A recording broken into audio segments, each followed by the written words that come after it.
Now in this lecture, we are going to look at big picture of time and space complexity of stack using linked list. Now here, we have combined all operations that we performed on stack in case of linked list together to see the time and space complexity in big picture.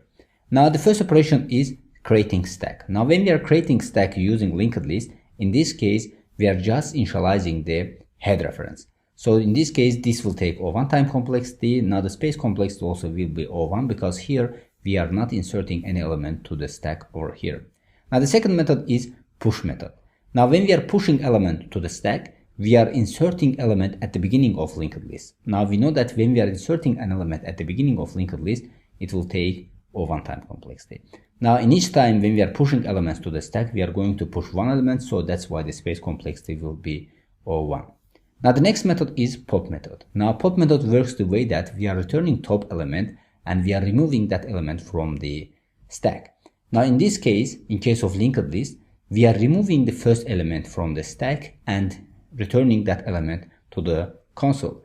Now in this case, we know that removing first element from single linked list takes O1 time complexity because in this case we are just changing the reference to point to the second node, so that's why it takes O1 time complexity. Now when we are deleting an element from the stack, it will take O1 space complexity because here an extra memory is not required to perform this operation. Now the next operation is pick method.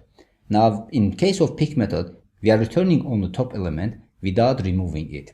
Now in this case, we know that in case of linked list, the top element will be always first node in the linked list, so that's why returning first node will take O1 time complexity because in this case we are just returning the value of head over here.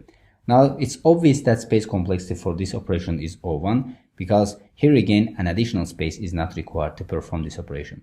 Now the next method is empty method. Now we know that when we are checking the stack in case of linked list, we are just checking the head reference. So if head points to the null, it means that our stack is empty, otherwise it's not empty. Now in this operation, we are just checking the head value, so that's why it will take O1 time complexity. Now the space complexity is obviously that it is O1 because in this case, based on the head reference, we are just returning true or false, so here an extra space is not required. Now when it comes to deleting the entire stack, it will take O1 time complexity because in case of linked list, all we are doing is we are just setting the head reference to null. After this, all nodes in the stack becomes eligible for garbage collection because these are not referenced by any node, so that's why it becomes eligible for garbage collection. So that's why they are going to be deleted from the memory by garbage collector. Now the space complexity obviously is O1 because here we are deleting the all elements from the memory, so an extra space is not required to perform this operation.